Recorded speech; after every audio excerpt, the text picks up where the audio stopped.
বাংলাদেশে কিছুদিন থেকে কিছু কিছু ব্যক্তি কিছু কিছু সেলিব্রিটিদের মানে পিছনের লুকিয়ে থাকা যে দৃশ্যগুলো সেগুলো প্রকাশ্যে আসতেছে আর কি মিডিয়ার মাধ্যমে অনেকে জানতে পারতেছে।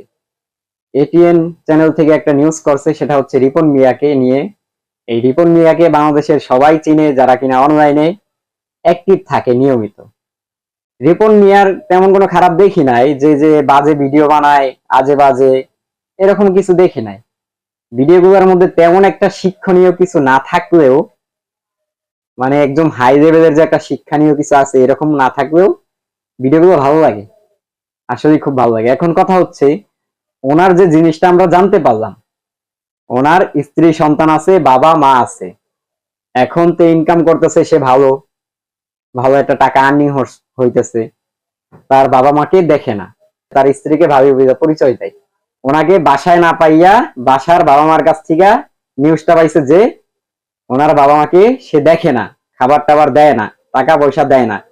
তারপরে রিপন মিয়াকে খুঁজতে বের হয়েছে, যাই একজন চার দোকানের মানে একটা চার দোকানে পাইছে, সেখানে তার সাথে কথা বলার জন্য নাকি তার যে একজন আছে, ম্যানেজার আছে, তার সাথে আগে সাক্ষাৎ করতে হবে, তারপরে তার কাছে যাইতে হবে। এরকম একটা কিছু শুনতে পারছি রিপন মিয়ার কাছ থেকেই। এখন রিপন মিয়া যে তার বউকে ভাবি বলছে, সেটা তার ভাবি হয়। আর তার বউ যে তাকে স্বামী হিসাবে দাবি করছে, রিপন মিয়া কিন্তু একদম কঠোরভাবে বলে নাই যে ওটা আমার ভাবি। উনি কেমন জানি একটা নার্ভাস হইয়া, মানে মনটা কেমন জানি একটা নার্ভাস হইয়া আর কি বুঝা ফেলাইছে যে সে আমার ভাবি। তার পরবর্তীতে গতকালকে আরেকটা ভিডিও দেখতে পারছি, রিপন মিয়া তার মাকে জড়াই ধরে কাঁদতেছে, মা তুমি এটা কেমন করে বললা যে আমি নাকি তোমাদের দেখি না, খাওয়ান টাউন দেই না। সেটার মধ্যেও কেমন জানি একটা মানে আভাস পাইছি, মানে উনি যে কাঁদতেছে কেমন জানি একটা আভাস পাইছি যে মনে হয় কি অভিনয় অভিনয়। কেন দেখেন, পিছনে একটা মহিলা, সে তার কি হয় তা জানি না আমরা, তিনি কেমন জানি মানে একটু কাকে জানি ইশারা ইঙ্গিত দিচ্ছে, মানে এক ধরনের মনে হচ্ছে যে একটা অভিনয়ের মধ্যে আর কি চলতেছে। আসলে দুনিয়াতে এমনটা হয়, মানুষ যখন একদম নিচের শ্রেণীতে থাকে, যখন কিছু টাকা পয়সার মুখ দেখে, আশেপাশের মানুষকে চিনে না, তারপরে নিজের ফ্যামিলির লোকজনদেরকে একটু দাম দেখায়, এরকম হয় আমাদের বাংলাদেশে। আমাদের বাংলাদেশে বলতে প্রত্যেকটা পৃথিবীর প্রত্যেকটা মানুষই দেখা যায় এরকম চেষ্টা করে। যারা ভালো ভাই তারা ভালো, তাদের সম্বন্ধে কোনো কথা বলতে চাই না। আর যারা এরকমের হয়ে যায়, তাদের সম্বন্ধে আর বলার কিছু নাই ভাই, তাদেরকে যে খারাপ বলবো, কারণ তারা নিজেরাই যদি না বুঝে, আমরা খারাপ বললে কি যায় আসে, তাদের কিছু যায় আসে না। এই যে আবু তাহা আদনান হুজুরকে নিয়েও কিছুদিন আগে একটা প্রচার হয়েছিল, তার স্ত্রী আর কি বিভিন্ন প্রচার করছে, অনেকেই জানতে পারছেন। সেই পোস্ট ডিলিট করে দিয়েছে তার স্ত্রী, সেটাও আমরা জানতে পারছি। এখন আবার নতুন করে পোস্ট হয়েছে। কি পোস্ট হয়েছে, যে তার বউ চেয়েছিল যে তার যেন কোনো বদনাম না হয়, সে যেন শুধরাইয়া যায়, কিন্তু সে সেটা করে নাই। এর জন্য আবার নতুন করে তার কিছু পোস্ট ভাইরাল হয়েছে তার স্ত্রীর, যে সে নাকি আর কি অন্য নারীতে আসক্ত।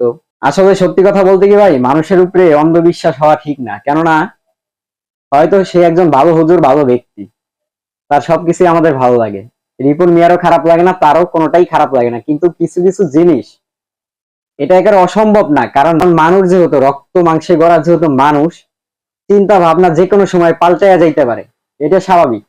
আজকে আমি 10টা কথা বলতেছি আপনাদের সামনে, আমার 10টা কথার মধ্যে 2-3টা কথা ভুল হতে পারে, এটাই না হতে পারে, এটা নিয়ে অন্য একজনের কথা বলতে পারে।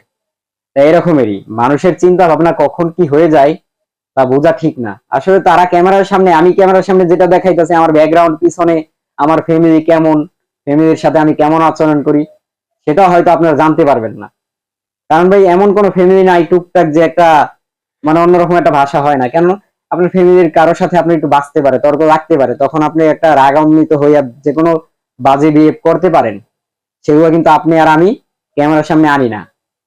তাই মানুষের ভিতরে আমি যেমন ভালো তেমন একটা খারাপ ব্যাকগ্রাউন্ড থাকতে পারে, এরকমের রিপন মিয়া যেমন ভালো খারাপ ব্যাকগ্রাউন্ড থাকতে পারে, আবু তাহাদনান হুজুর যেমন ভালো ক্যামেরার সামনে ভালো, মিডিয়ার সামনে ভালো, তার একটা খারাপ ব্যাকগ্রাউন্ড থাকতে পারে। কারণ এমন কোনো ব্যক্তি নাই যে তার সবকিছুই একদম ক্যামেরার সামনে নিয়ে আসে, এখন পর্যন্ত এমন কোনো ব্যক্তি দেখি নাই। তাই আমরা যে যাই করি না কেন, রিপন মিয়া হোক, আবু তাহাদনান হুজুর হোক, কারো একেবারে বদনাম করব না, আবার কারো উপরে একেবারে অন্ধবিশ্বাস হবো না যে সে এটা করতেই পারে না, কোনোভাবেই সম্ভব না, মেনে নেওয়া যায় না। কিন্তু তাই বলে যে তার পক্ষে মানে তাকে নিয়ে খারাপ কিছু বলবো এমনও না, কারণ আমাদের খারাপ করে নাই, আমাদের সাথে তেমন কিছু খারাপ করে নাই। তাই বলে মানুষকে নিয়ে বেশি একটা অন্ধবিশ্বাস হওয়া ঠিক না, আবার বেশি একটা সমালোচনা করাও ঠিক না। আশা করি সবাই বুঝতে পারছেন।